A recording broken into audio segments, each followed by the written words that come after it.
pido que el ambiente y la atmósfera de esta casa, en donde hemos ministrado tu nombre, en donde hemos ministrado ese nombre que es sobre todo nombre. Aquellos soldados romanos cuando iban a sacrificar a tu hijo, a matarlo, solo pudieron hacer, en su ignorancia, en su pequeñez, solo pudieron hacer una corona de espinas. Pero tú, Señor Jesús, fuiste coronado en gloria. Fuiste coronado como Rey de Reyes y Señor de Señores. Gracias te damos hoy, Señor, porque sé que cada uno de mis hermanos y hermanas, adultos y jóvenes, hoy serán receptores como buena tierra de la palabra que hoy será predicada. Gracias en el nombre bendito de Jesucristo. Amén y amén. Amén. Muy bien, Efesios capítulo 3, versos 16 al 19, ahí en su Biblia, mis amados hermanos. Dice la palabra del Señor, para que os dé conforme a las riquezas de su gloria, el ser fortalecidos con poder en el hombre interior. ¿Por qué? Por su espíritu. Para que habite Cristo por la fe en vuestros corazones, a fin de que arraigados y cimentados en amor, seáis plenamente capaces de comprender con todos los santos cuál sea la anchura, la longitud, la profundidad y la altura, y de conocer el amor de Cristo que excede a todo conocimiento, para que seáis llenos de la plenitud de Dios. Amén. Para que seáis llenos de la plenitud de Dios. Vengan conmigo a Colosenses, por favor, en el capítulo 2 y versículo 9. Colosenses, capítulo 2, versículo 9 y 10, vamos a leer. Amén. ¿Están todos conmigo en la Biblia, en su Biblia? Amén. Porque en Él, en Cristo, habita corporalmente toda la plenitud de la deidad, y vosotros estáis completos en Él, que es la cabeza de todo principado y potestad. ¿Perdón? Amén. Autoridad. Autoridad. Amén. Muy bien. Para tener la plenitud y para disponer de esa plenitud, fíjense que la palabra del Señor nos está hablando que todos los creyentes deben de llegar a esa plenitud. No es la misma medida a la que Pablo habla cuando habla de la medida de la fe. ¿Sí? Pablo habla de la medida de la fe. Cuando lleguemos a esa medida, pues simplemente partiremos de esta tierra hacia nuestra morada eterna. Pero aquí está hablando de la plenitud.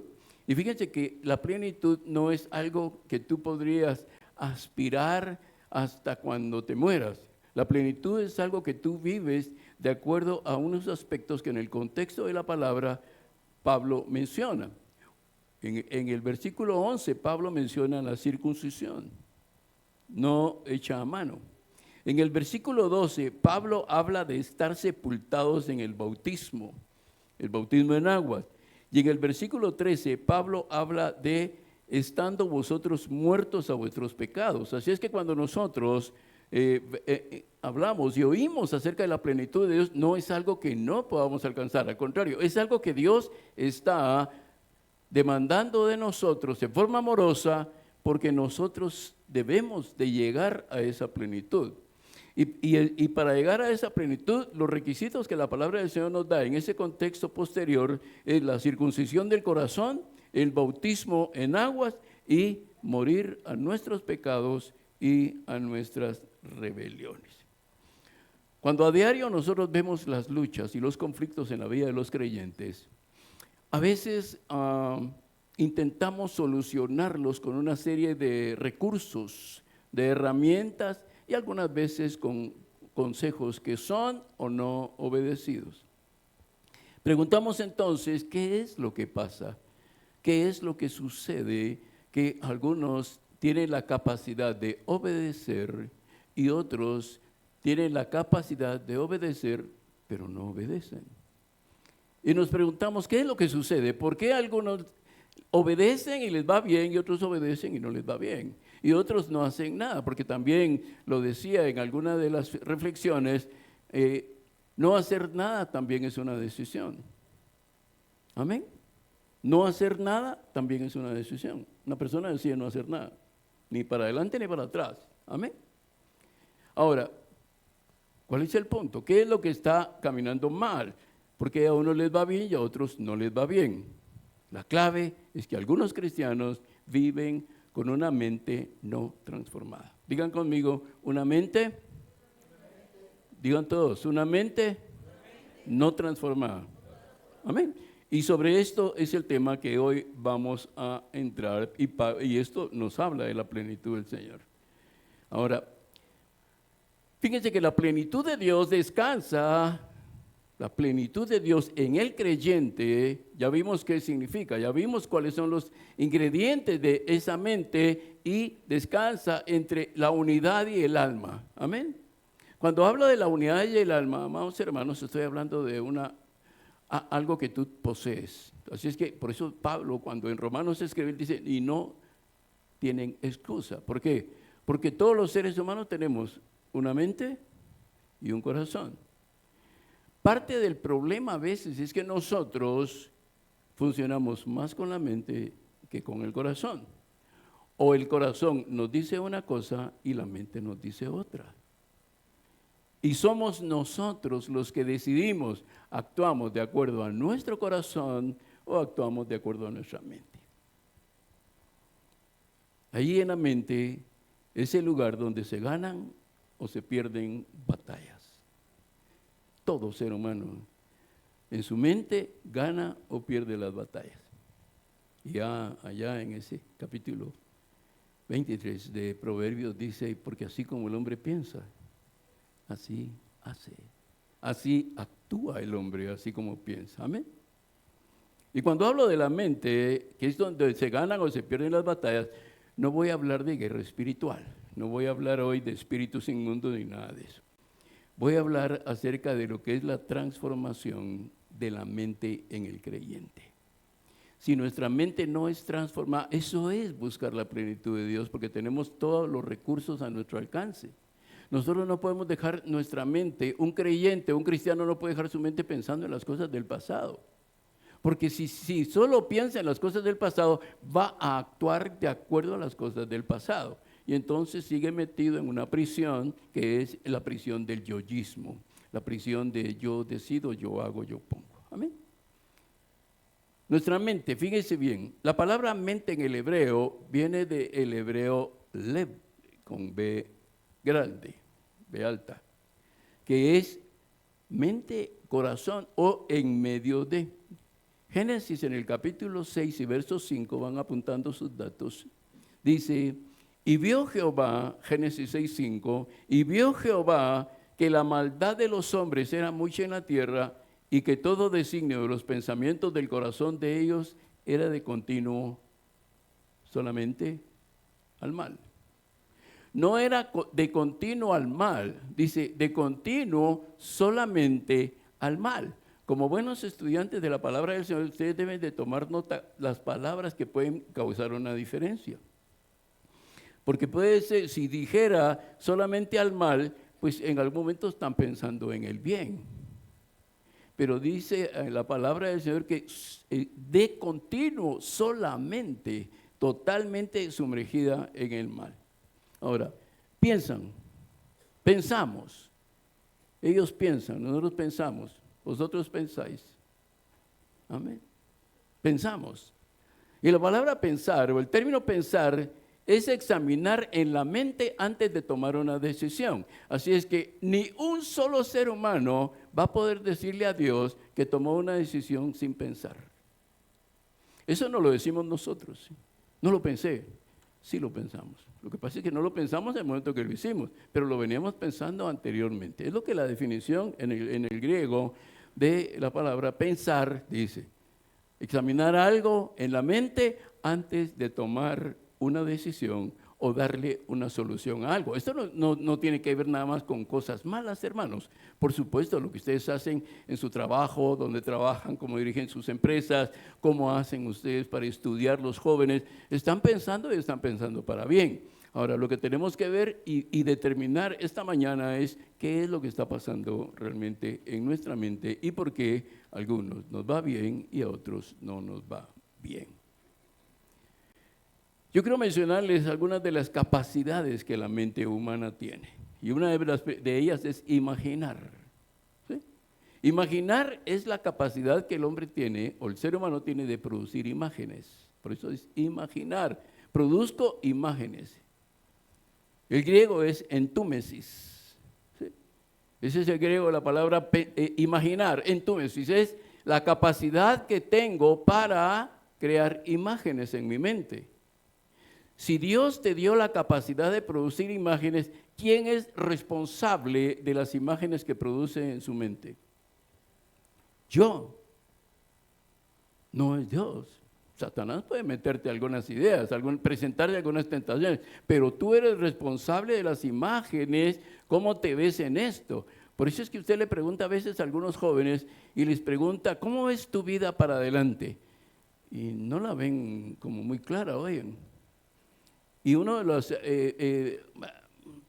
excusas, pretextos, no sé cómo llamarle, es que dicen, es que no tengo aspiraciones.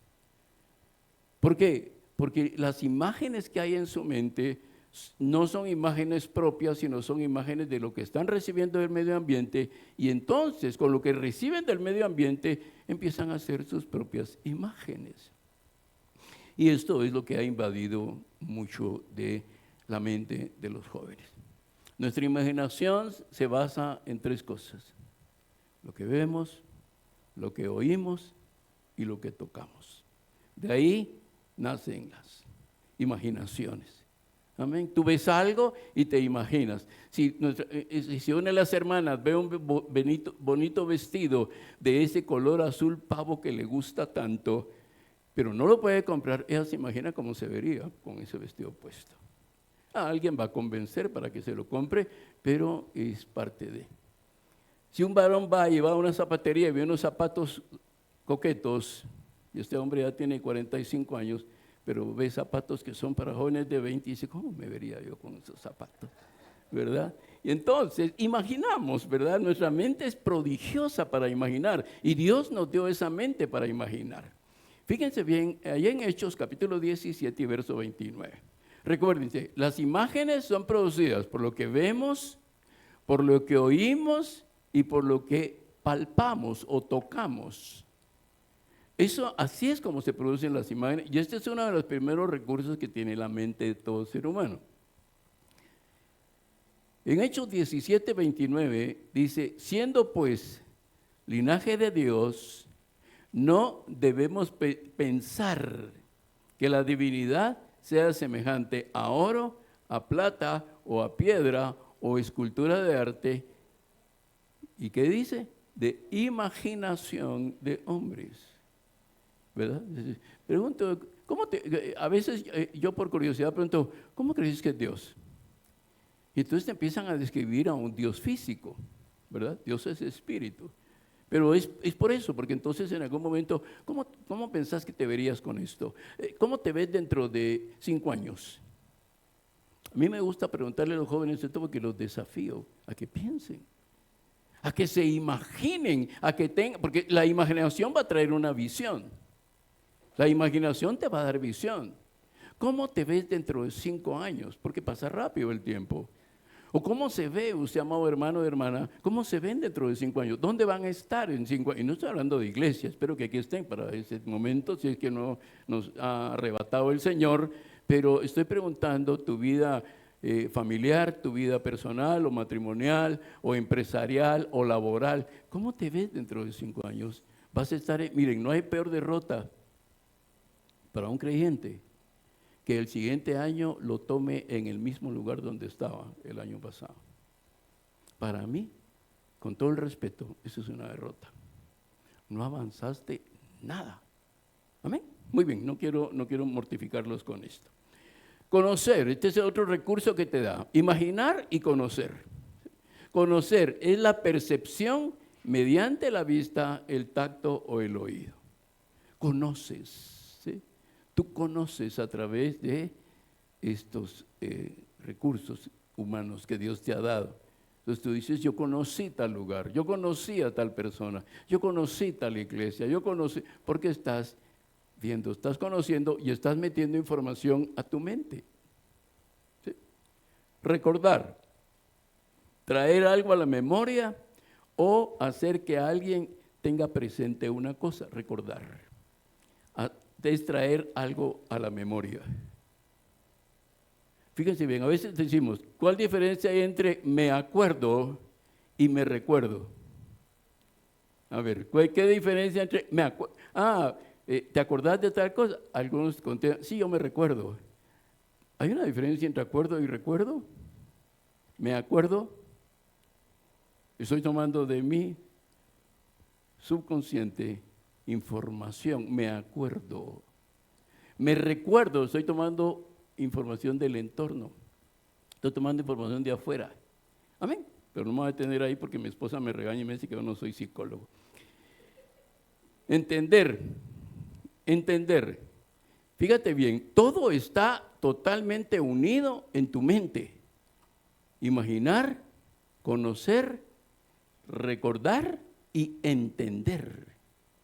Imaginas, conoces, ¿sí? Recuerdas y entonces entiendes.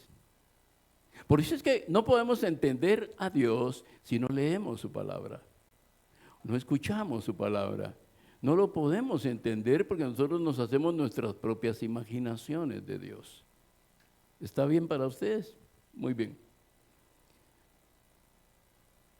Vas a juzgar cosas en función a lo que tú comprendes. Cuando comprendes, tú tienes la capacidad de juzgar cosas porque tú ahora lo estás entendiendo. ¿Se acuerdan a Job, su expresión en el capítulo 42, cuando al principio en el verso 3 él dice, antes de oídas te había oído, mas ahora mis ojos te ven? Ahora, Job no es que haya visto físicamente a Dios. Job ahora estaba entendiendo todo lo que había sucedido en su vida y quién era Dios. Después de imaginar, yo me imagino, yo conozco, yo recuerdo y con esos elementos ahora entiendo. Amén. Muy bien, veamos algunos estados de la mente para que ustedes puedan ir entrando en materia. Salmo 7:9, vayan ahí por favor. Voy a requerir que leamos conmigo, amén.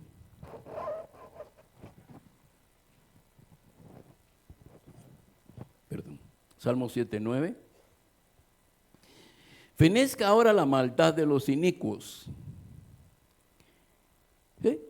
mas establece tú al justo, porque el Dios justo prueba la mente y el corazón. Aquí esto nos llama la atención, amados hermanos, para que nosotros tengamos cuidado con lo que imaginamos, pensamos, conocemos, recordamos, porque en algún momento todo pasa por el tamiz de la vista de Dios. Él, el Dios justo, prueba la mente y el corazón. ¿Cuándo lo va a probar? ¿Cuando te mueras? No, todos los días. Todos los días Dios está probando tu mente. Pero prueba no es para ver si puedes, prueba es estar expuesto. Amén. Por eso pedí que les dieran una hoja.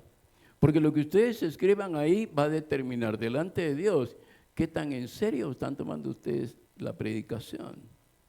Amén. Y Jeremías 17, del 9 al 10, que ya ustedes lo saben de memoria, yo se los leo. Engañoso es el corazón más que todas las cosas y perverso. ¿Quién lo conocerá? Yo, Jehová, que escudriño la mente, que pruebo el corazón para dar a cada uno según el fruto de sus obras. Jeremías 17, versos 9 al 10. Amén. Veamos entonces, ya teniendo todo este marco de referencia, veamos entonces los estados de la mente. Dile a tu vecino ahí, vamos a aprender los estados de la mente. ¿Qué es un estado? Es una condición temporal o permanente de algo. ¿Sí? Un estado es una condición permanente o temporal de algo. Y hoy vamos a ver los estados de la mente. Número 1, la mente carnal. Aquí tú mismo, y hermano o hermana, vas a ir definiendo, y a los que están a través de la plataforma, ustedes mismos van a definir por qué es que a veces tienen fe para orar y por qué a veces no tienen fe para orar. No se trata de una atmósfera espiritual, que a veces nosotros confundimos esto y decimos, es que había una atmósfera espiritual y yo no podía orar, me dormía, me adormitaba, me distraía con facilidad. ¿Por qué? ¿Es Satanás? No lo sé, tal vez sí, tal vez no. Pero lo más probable es que este sea un problema, una mente carnal. Porque una mente carnal es aquella que piensa, se ocupa y medita en los deseos de la naturaleza corrompida y caída del hombre. O sea, una mente carnal es la que solo piensa en las cosas en función a mi naturaleza. Me imagino en función a mi naturaleza caída.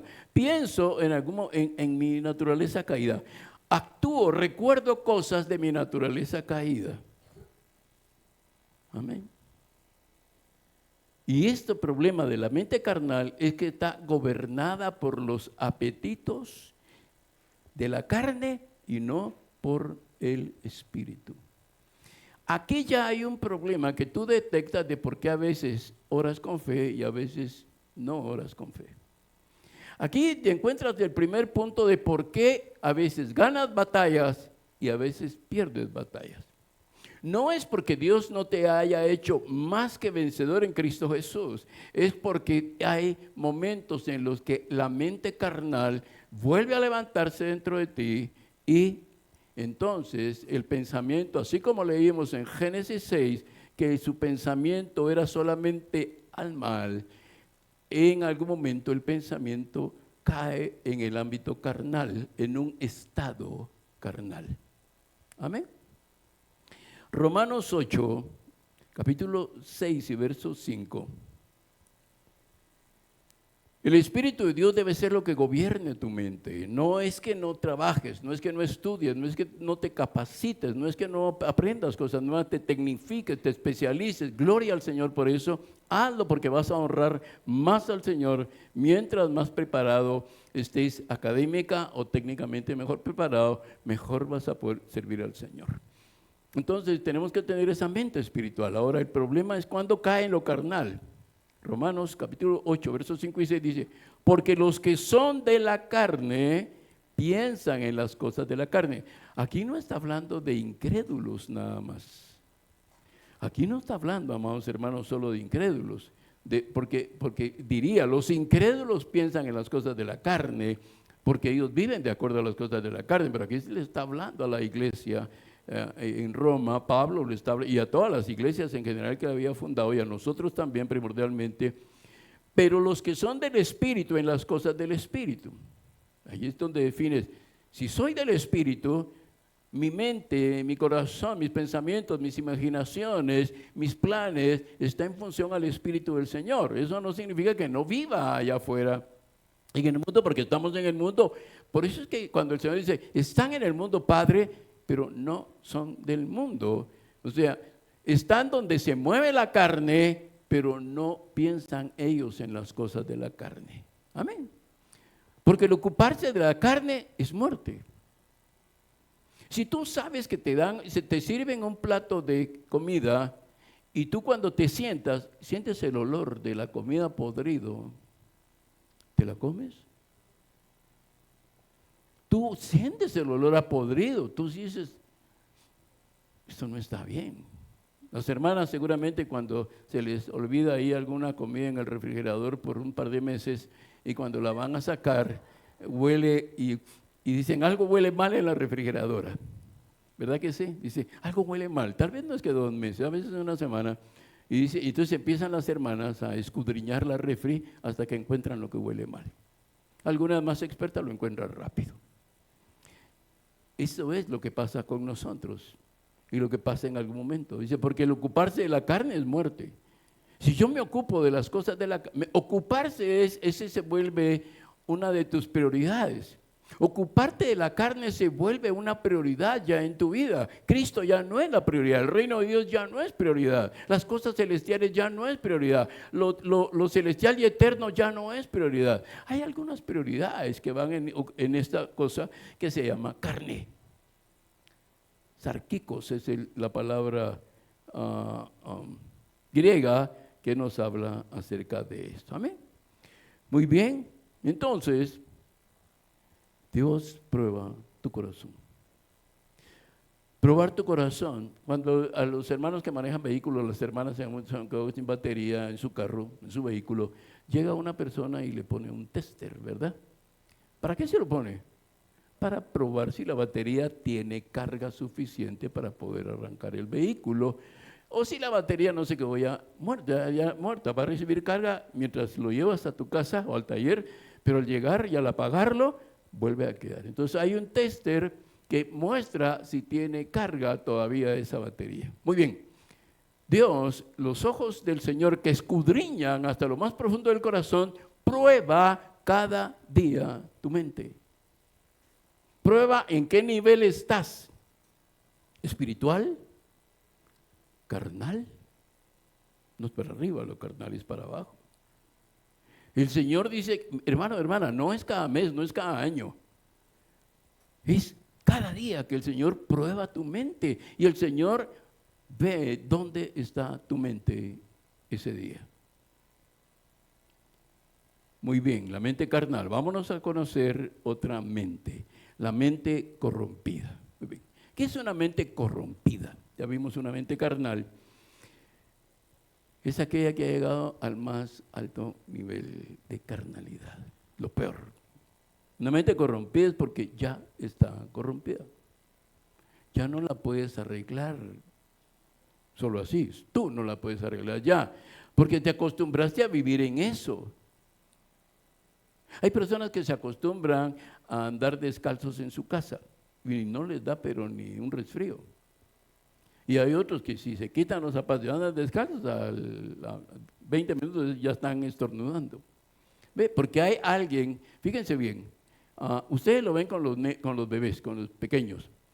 Si ustedes arropan mucho al bebé y las madres arropan mucho al bebé, lo van a volver enfermo, porque su cuerpo está diseñado para crear defensas.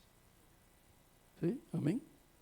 Y si lo arropan mucho y son, solo cuidados y cuidados, ese niño se les va a estar enfermando, porque no ha creado defensas contra el ambiente. Amén. Bueno, igual pasa con la mente espiritual. Y la mente corrompida hace eso exactamente. Puede llegar a tal nivel de carnalidad que no reacciona. Puede estar expuesto a la palabra y no reacciona. Puede recibir una visitación del Espíritu Santo y no reacciona porque la mente está corrompida. Necesita una transformación desde adentro de las moléculas y las células y los átomos de esa carne para retener ya lo que es la vida. Amén. No sé si ustedes tienen algún amigo familiar que hable siempre en doble sentido. Esas personas que te dicen cosas en doble sentido. Eso es un pequeño ejemplo de lo que es una mente corrompida. Y nos lo dice Pablo cuando le escribe a Tito en el capítulo 1 y verso 15. A veces nos reímos y a veces yo lo que hago es que me alejo. Y es lo que tú debes de hacer también cuando tienes cerca de una persona que solo habla en doble sentido. Porque esa persona que habla en doble sentido es una persona lujuriosa y en algún momento se vuelve una persona lasciva. Y tú debes de alejarte de esa persona. Mira lo que dice Tito en capítulo 1, verso 15. Todas las cosas son puras para los puros. ¿Cómo está tu corazón? ¿Es un corazón puro? ¿Hay pureza en tu corazón cuando vas a alguna reunión, cuando te invitan, cuando estás delante de una persona? ¿Hay pureza en tu corazón cuando vas a llenar una solicitud de empleo? ¿Hay pureza en tu corazón cuando vas a hacer un movimiento bancario? ¿Hay pureza en tu corazón cuando estás hablando de las cosas de la iglesia y de los asuntos de la iglesia, ¿hay pureza en tu corazón? Todas las cosas son puras para los puros, mas para los corrompidos e incrédulos, nada les es puro, pues a su mente, hasta su mente y su conciencia están corrompidas. Y voy a hablar de la conciencia un poquito más adelante. Todas las cosas son puras para los puros, más para los corrompidos y los incrédulos. Fíjese que no dice los corrompidos que son incrédulos, dice los corrompidos, cristianos corrompidos y también los incrédulos que no son cristianos aún. Dice, nada les es puro, pues hasta su mente y su conciencia están corrompidas. O sea, no hay un detector ya, ¿sí? No hay un detector que me diga, cuidado, estás haciendo mal, cuidado, esto es una trampa, cuidado, te estás cambiando de un estado de tu mente espiritual a un estado de mente carnal. No existe. En la mente corrompida está muerto. Tiene que haber una inyección del Espíritu Santo de tal manera que lo saque de ahí, que le dé vida, así como le dio vida a Lázaro después de 4 días de estar muerto. ¿Cómo estaba la carne de Lázaro? ¿Ah? Ya se estaba pudriendo, ¿no? Dice que a los 3 días la carne empieza a pudrirse. Y Jesús llega al 4.º día y él le habla.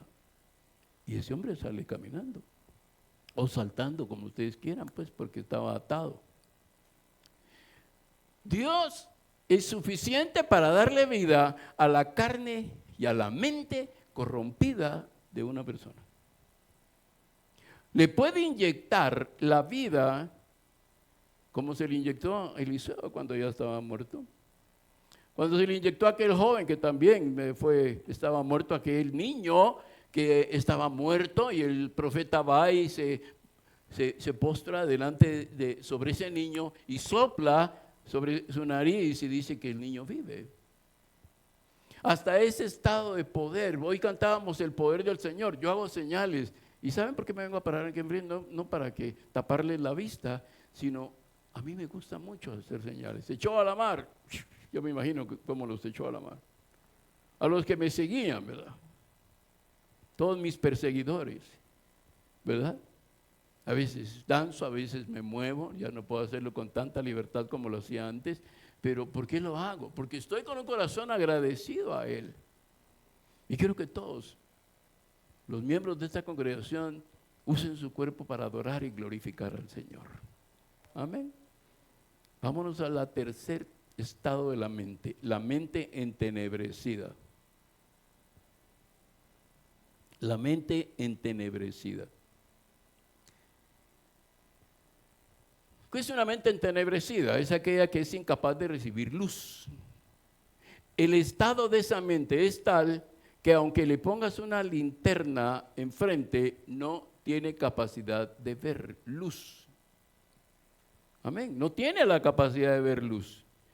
No puede, por muy fuerte que sea la luz de esa lámpara, de esa linterna, no puede ver luz. Todo dentro de esa persona es obscuridad. Amén. Es una mente escasa, total y absolutamente escasa del conocimiento de Dios. A lo sumo habrá oído de Dios. A lo sumo sabe que Dios está en algún lugar del universo. A lo sumo sabe que Dios pues está ahí, que un día va a juzgar a la gente. Es lo más que puede llegar a saber. Porque es una mente que vive en oscuridad. Ya se acostumbró a vivir en la oscuridad. ¿Cuántas de ustedes son capaces de caminar en la oscuridad en la madrugada en su casa? La mayoría creo que lo hacen porque conocen bien su casa. Amén. Fíjense que no encienden una luz. Tal vez ustedes se guían porque entra un poco de luz externa de afuera de los postes de alumbrado eléctrico. Pero ¿por qué caminan en oscuridad? ¿Por qué no encienden una luz? Porque ustedes ya se acostumbraron a caminar en la oscuridad de la madrugada, porque ya saben dónde están los obstáculos y ya saben dónde está el baño, por supuesto, que es a donde uno va generalmente. Esa misma costumbre de aprender a caminar en una casa en oscuras o en media oscuridad es peor. La condición de la persona es peor porque la condición de la persona no está a media luz. La persona está en una total oscuridad y está acostumbrada a caminar en esa oscuridad. Isaías, cuando habla acerca de esto, él habla cuando dice: y andarán como ciegos, palpando las paredes, porque es lo más que me ayuda. La pared más o menos oigo, toco ventana, toco puertas, y donde está la mesa, toco, mi tacto me enseña, y en esa mente entenebrecida, yo ya me acostumbré a caminar en la oscuridad. La luz me alumbra, la luz del Señor, la luz de la palabra, oigo la palabra del Señor, estoy delante de una prédica, estoy delante de una manifestación del Espíritu Santo, pero mi mente está tan entenebrecida que no veo a Dios actuando allí. Es delicado. Es delicado. Porque no reacciono. Mi corazón no reacciona a la presencia del Señor. Verlo, sentir lo que está pasando. Sentir que su presencia se está manifestando. Es precioso, es maravilloso. Pero el Señor se está manifestando. Por eso es que a veces algunos cristianos van a las iglesias y dicen: hoy no pasó nada, hoy no estuvo ungido el mensaje. Es que no es el mensaje, eres tú el que tiene problemas de comunión con el Señor. Es una mente entenebrecida que se ha acostumbrado a estar en la oscuridad del mundo. Estoy tan acostumbrado a estar a las cosas del mundo, a vivir de acuerdo al mundo, a participar de las cosas del mundo, que ya no veo la luz del Señor. Voy a la iglesia por tradición, voy a la iglesia porque tengo algo que hacer. Algunos van a la iglesia porque tienen un compromiso al mediodía y van a pasar el tiempo a la iglesia porque les queda más cerca la iglesia de su compromiso que su propia casa. Estoy en oscuridad, tengo una mente entenebrecida, todavía pienso como el mundo, no veo la luz del Señor. Amén. Vengan conmigo a Efesios capítulo 4. Todo lo que les estoy diciendo está escrito en la palabra del Señor. No estoy inventando nada.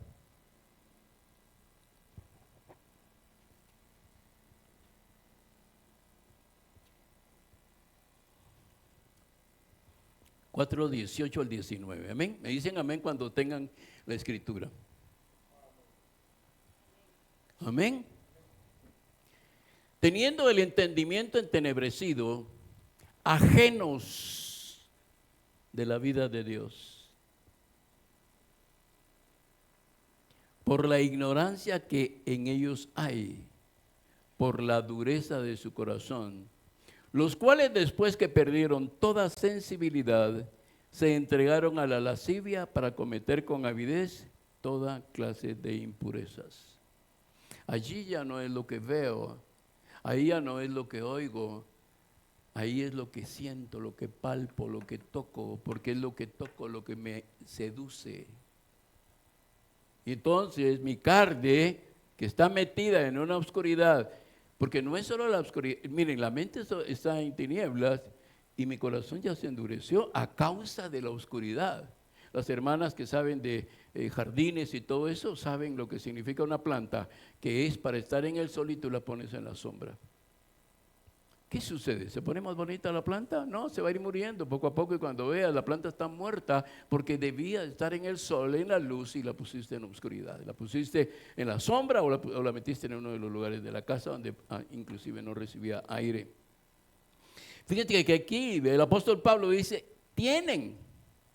teniendo, están caminando constantemente, no dice tienen el entendimiento entenebrecido, dice teniendo, es día tras día, tras día, tras día, teniendo el entendimiento entenebrecido. Delicado. ¿Por qué? Porque entonces están ajenos a la vida de Dios. Por eso les digo a los hombres, hermanos, cuando oren, levanten sus manos, cuando adoren, si lo hacen en su casa y sus hijos lo ven, ustedes no se imaginan lo que están sembrando en el corazón de sus hijos. Porque si vivo en mi casa ajeno a la vida de Dios, yo tengo un problema en la forma de pensar, de imaginar, de crear, de conocer, de recordar. A veces no glorificamos a Dios porque no recordamos lo bueno y fiel que Dios ha sido con nosotros. Se nos olvida lo bueno que Dios ha sido con nosotros, se nos olvida las bendiciones que Dios nos ha dado y vivimos como que Dios nunca hubiera hecho nada bueno por nosotros. Nuestra mente está empezando a oscurecerse y nuestro corazón está empezando a endurecerse. Una mente vana, otro estado de la mente vana. ¿Qué es vana? Vacía. Vacía. Una mente vacía, y es lo que nosotros jóvenes de verdad se los estamos diciendo en amor, no los estamos molestando, no queremos acosarlos porque sabemos las luchas que ustedes están teniendo con la sociedad actual, con la tecnología. Jóvenes, de verdad entendemos lo difícil que está haciendo para ustedes tener que lidiar con tantísima información que está cambiando de un momento para otro, y en un momento les dicen una cosa y de pronto hay otras plataformas que les están diciendo otras cosas, en las redes sociales les están diciendo tantas cosas, los están descalificando, los están despreciando. Sabemos las luchas que tienen, pero jóvenes, de verdad, no dejen su mente vacía. Llénenla con la palabra del Señor. Estudien la palabra. Y no les digo que todo el día lean la palabra, pero tengan libros para leer. Tengan libros para leer. Hermanos, miren, los papás deberían de tener, en lugar de televisiones en cada cuarto, tener una biblioteca en la sala. No una biblioteca refundida. Perdón, si tienen estudio, gloria a Dios, hermanos. Si tienen para hacer un estudio, hagan un estudio. Ahí está la biblioteca, y cuando los jóvenes estudian, al estudio. No es que mi cuarto, al estudio, porque ahí está la biblioteca. Y sin teléfono, ¿verdad que sí? No, teléfono, a ver, te toca hacer tus deberes, dame el teléfono. Porque si no, la mente se queda vacía, abierta, en blanco. Es una mente vacía. No tiene nada. Es que no tiene ni siquiera cosas malas. Está en blanco. ¿Cuántos libros leemos? Pregúntense ustedes, ¿cuánto tiempo tienen para...? Miren, si ustedes ocuparan una hora para leer un libro de literatura, libros que los edifiquen también, o libros que ustedes quieran conocer, no es que sea solo la Biblia y decir, no, es que yo solo la Biblia leo. No caigamos en legalismo. Búsquese libros que le gusten, que usted tiene esa tendencia, ese gusto por ese tipo de conocimientos. Y cada día lea algunas páginas de ese libro. Y usted está alimentando su mente, está capacitándose, está adquiriendo cultura general.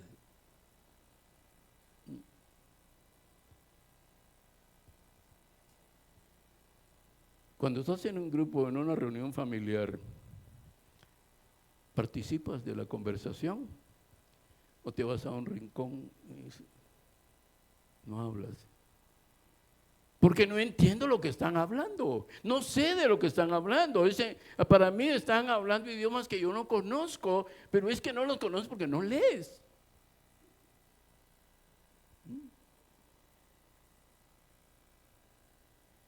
Hermanos, miren pues, Efesios 4:17. Es que una mente vacía es una mente que cae rápido en la vanidad. ¿Se acuerdan que la semana pasada les decía, saben ustedes cuando estaba hablando del rapto y el arrebatamiento de la iglesia y la diferencia entre el arrebatamiento de la iglesia en la semana 70, etcétera, etcétera? Fíjense ustedes que nuestra mente, si nosotros la mantenemos ocupadas en cosas productivas, o sea, ¿qué me va a producir esto? ¿Cómo esto va a ayudar a mi familia? Me va a ayudar a mí en lo personal y por consiguiente va a ayudar a mi familia. ¿Cómo me ayuda? Porque las telenovelas no les ayudan, hermanas. Perdone, pero las telenovelas no les ayudan. Amén. Y los hombres también, ¿verdad? A veces son hombres que miran, les gustan las telenovelas brasileñas a los hermanos. Pero miren, hermanos, agarren un libro. agarren la escritura, lean la Biblia. Y bueno, leí la Biblia y tengo un tiempo también para cultivarme. Yo me acuerdo que esta era una de las frases que mi madre era analfabeta. Y era una de las cosas que me decía, cultivate, patojo cenizo, me decía, ¿verdad? Algo así usan por allá, ¿verdad? Los cenizos le dicen a uno. Fíjate lo que dice Efesios 4:17. Esto pues digo y requiero en el Señor. O sea, te lo estoy pidiendo en el nombre de Jesús. Te lo estoy pidiendo, dice Pablo, se los estoy pidiendo en el nombre de Jesucristo. Ya no anden como los otros gentiles que andan en la vanidad de su mente. No significa que no descansen, amados hermanos, que no tomen una siesta, que no repongan fuerzas, pero busquen un libro que les guste de la Biblia y busquen un libro de la literatura general que les guste también. Y léanlo. Amén. Muy bien. El quinto estado, la mente cauterizada. Amén. Algunos de ustedes tienen heridas en su cuerpo, tal vez no porque han ido a la guerra o porque han estado en Vietnam ni nada de eso, pero algunos tienen heridas. Yo tengo una aquí, el dedo me quedó colgando esa vez, estaba sosteniendo un vidrio y le dije a una patoja, dale un empujoncito y ella, ¡pum!, llegó. Entonces me pasó el vidrio así, me quedó miedo. Aquí tengo la herida, pero por más presión que le haga no me duele. La señal está ahí, pero la presiono y no me duele. ¿Por qué? Porque está cauterizada, fue cauterizada. La mente cauterizada, ¿de qué habla? Te habla de una conciencia endurecida, que está marcada como por fuego y que está destinado para una acción en la cual no hay marcha atrás. Ya les voy a explicar qué es esto de la conciencia, porque Pablo habla mucho del aspecto de la conciencia. Y cuando, ¿sabes? La conciencia cuando se cauteriza ya no da señales. ¿Sí? Todos conocemos eso porque la tecnología ha puesto en nuestras manos aparatos que funcionan de esa manera. Cuando ya se le acabó la batería, ya no funciona, ¿verdad? Entonces está apagado. La conciencia cauterizada ya no te da señales de nada, ni de lo bueno, ni de lo malo. ¿Te das cuenta de lo delicado que es eso? Que ya no funcione.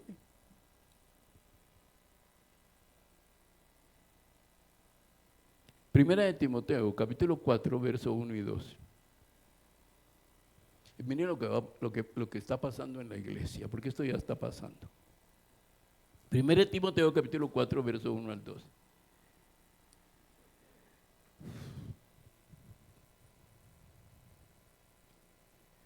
Yo no sé si alguno de ustedes ha tenido una experiencia en la cual tomó una decisión basado en su carne, en una mente vacía, en una mente cauterizada, y en algún momento se dieron cuenta que no había marcha atrás. Firmaron un documento que jamás debieron de haber firmado y perdieron. Ya no podían hacer nada, ya lo firmaron. Pues esto, Pablo se lo escribe a Timoteo de la siguiente manera. Capítulo 4, verso 1 al 2 de 1 de Timoteo. Pero el Espíritu dice claramente que en los postreros tiempos algunos apostatarán de la fe, dejarán la fe, negarán la fe, escuchando a espíritus engañadores y doctrinas de demonios, por la hipocresía de mentirosos que teniendo cauterizada la conciencia, voy a dejarlo ahí. Una persona con la conciencia cauterizada ya no siente nada, ni el mal, ni el bien, ni el mal, ya no siente nada. ¿Sí? Te estás dando cuenta que en algún momento esa persona ya no siente nada. Si van bien las cosas, qué bueno. Si van mal, ¿qué me importa? No reacciona. Tiene la conciencia cauterizada. No tiene señales. Hace cosas que después le preguntas, ¿y por qué lo hiciste? No sé. No sé. Nuestras hermanas cuando eran jovencitas decían, cuando habían tenido algún problema Y la mamá les preguntaba, ¿quién fue? Fue Tete, decían ellas. No sabían quién había sido, o tal vez habían sido, pero dice, no, es que no siento nada. Es más, no les importa no sentir nada. Amén. Número 6, la mente reprobada.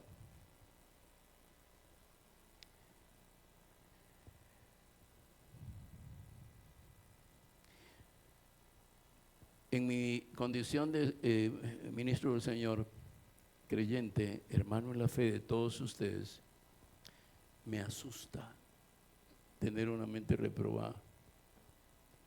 Me asusta a mí. Porque la mente reprobada es aquella que Dios prueba y que no pasa la prueba. Es una mente que Dios prueba día a día y no pasa la prueba. Está siempre oponiéndose a Dios, está siempre desobedeciendo a Dios, está siempre contraviniendo las instrucciones de Dios, está siempre rebelándose contra lo que Dios le está diciendo. Esta es una mente reprobada. Dios viene a probar su mente cada día y reprueba, no pasa la prueba. Los hermanos que han estado en la universidad, se graduaron en la universidad, cerraron sus carreras. Cuando se inscribieron en la U, ¿verdad? La primera, la mayoría en la San Carlos, sí, pues es bonito a ustedes. Y otros pues en universidades privadas, pero hay un examen de admisión y ese examen pues tiene una serie de requerimientos y algunos, como decía mi amigo, no aprueban ni pagando. Hay una prueba.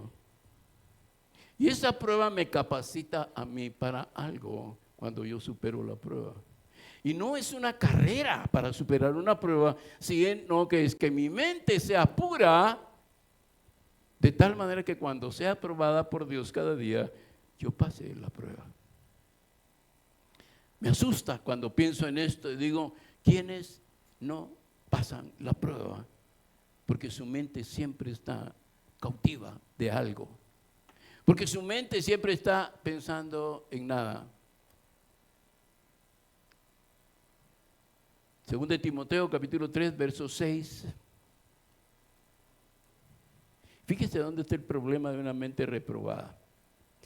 Una mente es reprobada, según de Timoteo, capítulo 3, verso 6, para los hermanos que están allá en casa conectados en línea. Según de Timoteo, capítulo 3, verso 6. Fíjese bien. Como no pasó la prueba o no soportó la prueba, porque a veces no es tanto que tu mente esté cautiva, es que cuando viene una prueba a tu vida, no pasas la prueba y dejas la fe en el Señor.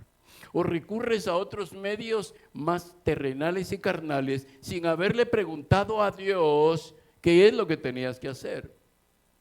Una mente reprobada. Ahora, ¿por qué fue rechazada esa mente? Veamos lo que nos dice Timoteo, o la carta de Timoteo, la segunda. Como ellos no aprobaron tener en cuenta a Dios. Amén. Fíjense bien dónde está el problema. No tener en cuenta a Dios para lo que hago. Cuando una persona no toma en cuenta a Dios para lo que hace o lo que va a hacer, dice, Dios los entregó a una mente reprobada para hacer cosas que no convienen. Ya hay una tendencia a hacer las cosas malas en una mente reprobada. ¿Sí? Yo en más de alguna oportunidad oí a alguien decir algo que seguramente ustedes han oído también. O tal vez ustedes lo dijeron. Ya perdí. ¿Qué se va a hacer? Ya me alejé ya pequé. Ya pequé, ya me regresé. Entonces mejor sigo pecando. Esa es una mente que tiene serios problemas con el Señor. Romanos, vamos a ver entonces un pasaje más para reforzar y termino con la mente espiritual. Fíjense que Romanos 1:28 ese pasaje que ustedes conocen tanto porque está muy, muy definido en cuanto a las ideologías que se están manifestando en el mundo. Romanos 1:28 nos habla acerca de la perversidad, la depravación y la avaricia. Ahora, ¿qué es lo que Dios espera de nosotros? Y no voy a entrar mucho a esta mente porque si tengo la mente espiritual, descarto, renuncio a todas las demás. A veces escuchamos en iglesias decir, oh no, usted renuncia a eso, usted renuncia a tal cosa, usted renuncia, reprenda tal cosa. ¿Y por qué no reprendemos mejor la mente carnal, corrompida y todo eso? ¿Y por qué no reprendemos mejor eso? ¿Por qué no le ordenamos a nuestra mente que se alinee al Espíritu Santo y traemos a nuestra mente a una sujeción a la voluntad de Dios? Fíjense que no es luchando contra la mente corrompida. Lo que estamos haciendo hoy es saber cuál es el estado de nuestra mente para poder renovar nuestra mente, transformar nuestra forma de pensar para que así sea cambiada nuestra manera de vivir. Eso es lo que estamos haciendo en este momento. No es empieza a ver, bueno, reprobada, cauterizada. No, está bien, te das cuenta, yo soy así. A mí se me va el pájaro, decimos en Guatemala, con eso, ¿verdad? Yo voy para allá y de repente estoy metido aquí y de repente estoy pensando como topollillo. A la camita, a la camita, a la camita. Mi mente anda en otro lado. ¿Sí? Despierto. Salgo a mi trabajo y voy con mi mente espiritual, sabiendo que tengo que ir a hacer, llevo ya una agenda de trabajo, de cosas que tengo que hacer, clientes que tengo que visitar, clientes a los que tengo que llamar, reporte que tengo que llenar, pero mi mente está dependiendo de la dirección del Espíritu Santo en mi vida.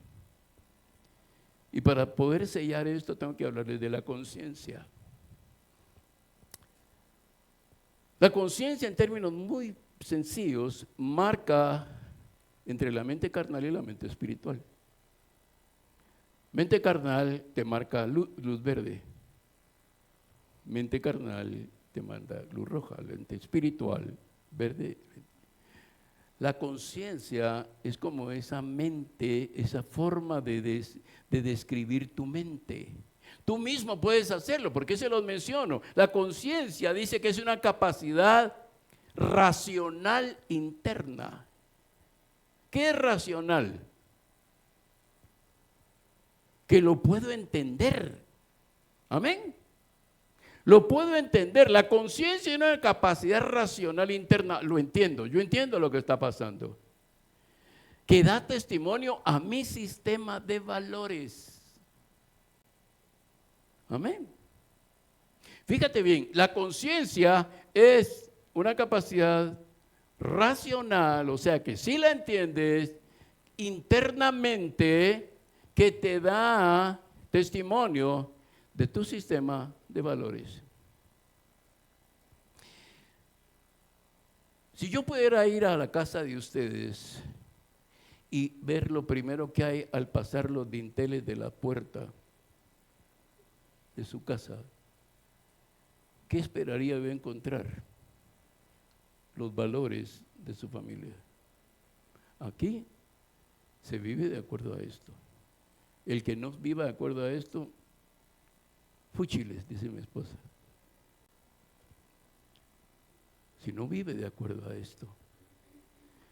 Porque tú tienes una escala de valores. Dices, estos son los valores de mi familia. Y ellos deben de aprender, tus hijos deben de aprender esos valores. Y deben de vivir esos valores. Y la conciencia es la que te va a marcar cuando están viviendo de acuerdo a esos valores. Tú principalmente estás viviendo de acuerdo a esos valores o tú estás transgrediendo esos valores. Ahora, lo más fácil que hago para que la conciencia no me acuse, no me diga, no me hable, no me dice ti, mejor no tengo valores. Pero tienes un problema serio. En el capítulo 1 de Romanos dice Pablo que nadie tiene excusa delante de Dios. Deberías de tener valores en tu familia. El amor, el respeto, la responsabilidad, la lealtad, la fidelidad, el servicio, la ayuda. Y tienes que tener, y tu familia debe respetar esos valores. Si no los tienes, es mejor que empieces ya a definir esos valores también en tu vida. Y empieces a definir, ¿por qué? Porque la conciencia está haciendo exactamente eso en tu vida. Lo más confiable que Dios ha puesto después del Espíritu Santo en ti es la conciencia. Lo más confiable después del Espíritu Santo en ti es la conciencia.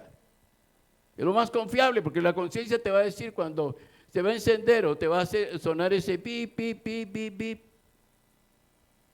Amén. Siempre y cuando la conciencia sea informada por Dios.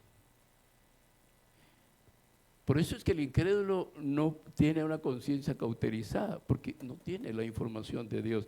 Y por eso es que tú esta mañana, al salir de este lugar, y los que están oyendo ahí, viéndonos a través de la plataforma virtual, tu conciencia tú la alimentas cada día, cada martes, cada jueves, todos los días que lees, estás alimentando tu conciencia, formando tu conciencia con la palabra de Dios. Ahora que ya sabes, ¿qué dijo Jesús? Antes ustedes no sabían que tenían pecado, pero ahora ya lo saben. Cada vez que lees la palabra, hoy cuando salgas de aquí, tú vas totalmente, ahora tienes parámetros, ahora ya tienes líneas, ahora cuando vas a tu casa y entres por tu casa, sabes que tienes que empezar a poner valores firmes en tu casa. Porque la conciencia va a empezar, y cada vez que tú lees la Biblia, te está informando a la conciencia. Mira, eso no lo puedes quitar, porque la conciencia no está en el alma, la conciencia está en el espíritu, esa te la dio Dios. ¿Saben que el espíritu que tienes tiene 3 atributos de Dios? Conciencia, inspiración y revelación. Conciencia, inspiración y revelación. Esos son los atributos del espíritu que Dios ha puesto en cada ser humano. Por eso es que van a ser juzgados y puestos en la balanza. Por eso es que Dios va a usar su plomada, por eso va a usar la vara de hierro, porque Él ya dejó una medida. Y todos los domingos, todos los jueves en el seminario bíblico, todos los martes con mujeres de honor, están siendo informadas en su conciencia y tienen que actuar de acuerdo a eso. Y aquí, ahora sí de verdad cierro, la voluntad, porque aquí entra la voluntad, ¿qué quiero o no quiero? Las madres y los padres están muy acostumbrados a oír eso de sus hijos, ¿no? No quiero. ¿No? ¿Hacelo tú? ¿No? ¿Qué es la voluntad? Uno cosecha lo que siembra.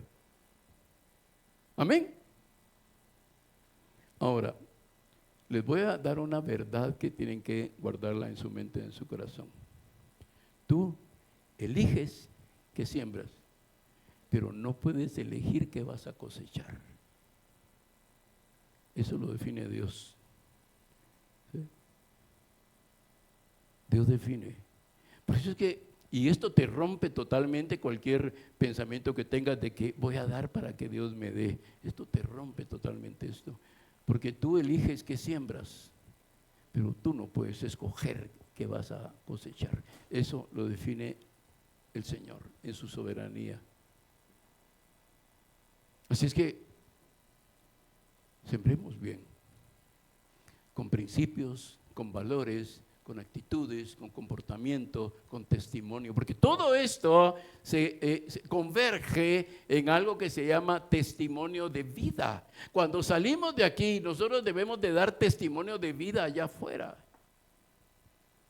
Amén. Ahora, la voluntad tiene algunos atributos, ¿eh? Y el primero de ellos es la facultad que Dios te da para gobernar.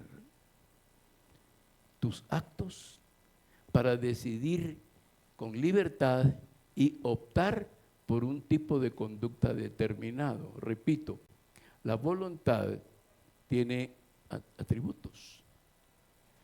El primero de ellos es la facultad. La facultad que como ser humano tienes para gobernar, administrar, gerenciar, dirigir, controlar, coordinar, organizar, planificar. Pero también esa es la facultad de decidir con libertad y optar por un tipo de conducta determinado. Esto ayuda mucho a los matrimonios en su relación. A veces los grandes conflictos en los matrimonios tienen mucho que ver con la facultad, con esa capacidad que Dios te ha dado para gobernar tu casa, para decidir con libertad en esos acuerdos de pareja y optar por un tipo de conducta determinado. Ahí es donde vienen los choques de trenes, ¿verdad? Yo quiero hacer esto, yo quiero hacer esto, queremos hacer esto, entonces al final terminamos haciendo lo equivocado. Número dos, la voluntad tiene capacidad, no solo tiene facultad, tiene capacidad de esforzarse lo que sea necesario para hacer una cosa. Amados hermanos, capacidad de esforzarte lo que sea necesario para hacer una cosa. ¿Alguna vez algún hermano en la fe, una hermana en la fe te ha dicho, tú pasaste por una situación difícil, una situación muy difícil en tu casa, en tu familia, y llega una persona y te dice, lo que sea necesario, estoy aquí para servirte, lo que sea necesario? ¿Qué te está diciendo? ¿Qué te está diciendo que le pidas? Todo. El hermano o hermana están dispuestos a darte lo que sea necesario. Pues Dios te dio una voluntad para que tú decidas lo que sea necesario. Y decidimos mal a veces. Y termino con la intención. Fíjense que esa es la voluntad. Facultad, capacidad e intención. ¿Qué es intención? Las ganas o el deseo de hacer algo. La voluntad tiene eso. Siempre tu voluntad tiene intención. Puede ser la intención de hacer algo bueno, la intención de hacer algo malo, la intención de no hacer nada. Pero no, la intención tiene un problema serio, y es que dentro de la misma voluntad tú tienes la facultad y la capacidad para hacerlo. Simplemente la intención es diferente. Por eso dice que el Señor pesa la intención del corazón. Porque no es solo el pecado. ¿Se acuerdan que Jesús dice a Moisés, la ley de Moisés dice tal cosa? Yo les digo esto. Porque Dios ya no mide que tú robaste, te llevaste materialmente algo. Dios lo que ve es la intención que tuviste de robar. Para Dios es importante las intenciones de tu corazón. Por eso dice, si alguno mira a otra mujer, no me van a aplaudir las hermanas, para codiciarla, ya adulteró en su corazón. Porque su voluntad está ya esclava. Amén. Vamos a ponernos de pie y vamos a orar. El amor de Cristo desafía el entendimiento humano, de tal manera que todos necesitamos, amados hermanos, antes de cerrar el servicio y los que están en casa, todos necesitamos una infusión del Espíritu Santo para que sea la verdad de Dios, el amor de Dios, se convierta en una realidad absoluta en nuestro corazón. Debemos caminar, amados hermanos, haciendo honor al llamado que tenemos para reinar juntamente con Cristo. Y esto, mis hermanos, no puede ser manchado con obras deshonestas gobernadas por una mente fuera de la voluntad de Dios. Padre, hoy oramos delante de tu presencia. Señor, tu Espíritu Santo nos ha hablado hoy a través de tu palabra, Señor, para romper esquemas, para romper estructuras en nuestra mente, Señor, que nos alejan de ti, que se rebelan contra ti. Y que en algún momento, Padre mío, hacemos oposición a los mandatos tuyos y a las verdades preciosas de tu palabra. Nuestra mente, Señor, por momentos ha pasado por esos valles de muerte. Por la mente corrompida, por una mente cauterizada, por una mente vana. Señor, por momentos pasamos, Señor, por esos lugares y no entendemos lo que está sucediendo en nosotros. Y es que no hemos dejado. Hoy tu palabra nos ha hecho entender, Señor, que es la mente espiritual la que debe gobernar todo nuestro ser.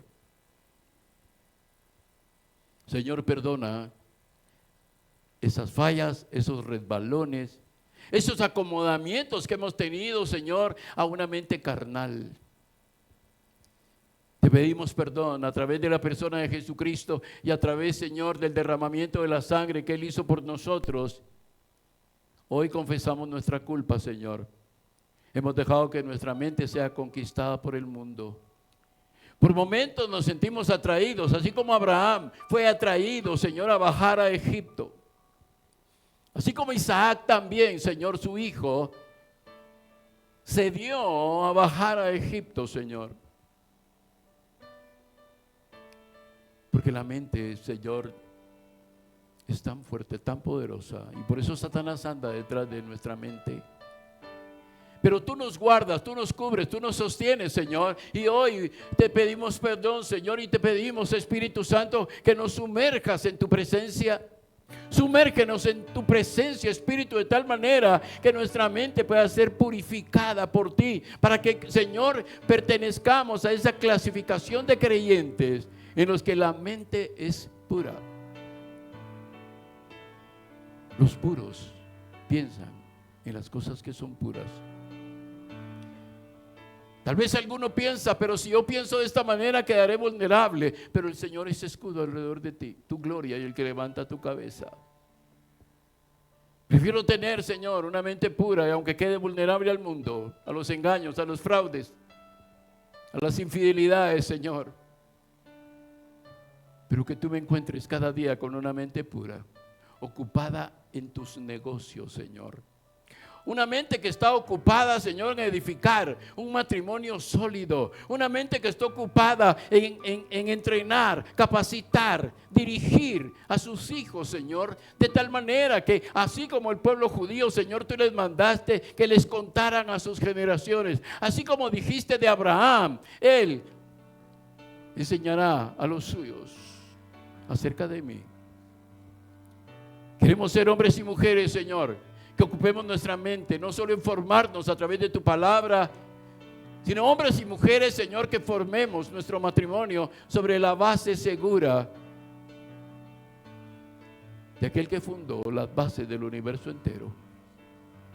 Que podamos formar y dirigir a nuestros hijos, no para que estén perdiendo el tiempo y perdiendo su vida en cosas, Señor, triviales, en cosas superficiales. Enseñar a nuestros hijos todo lo que tú has hecho por nosotros.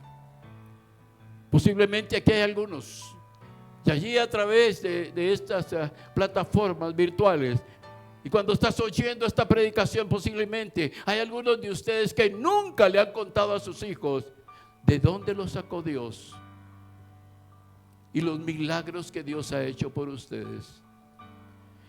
Y hoy el Señor está llamándote la atención y está llamándote a contarle a tus hijos cuán grandes cosas Dios ha hecho contigo.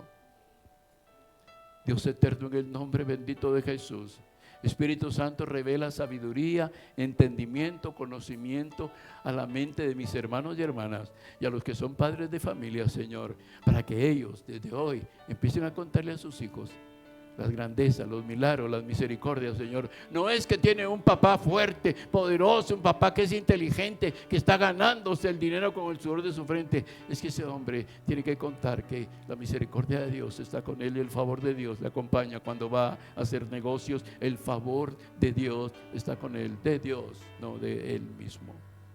Que nuestros hijos conozcan, que nuestros hijos sepan, para que levantemos una generación que te conoce a ti, Señor. En el nombre de Jesucristo, gracias, gracias, glorificamos tu nombre, exaltamos el nombre de Jesús, nombre sobre todo nombre, exaltamos a aquel que está coronado en los cielos y que vendrá un día para levantar a su iglesia, para juzgar a las naciones y levantar y redimir al pueblo de Israel.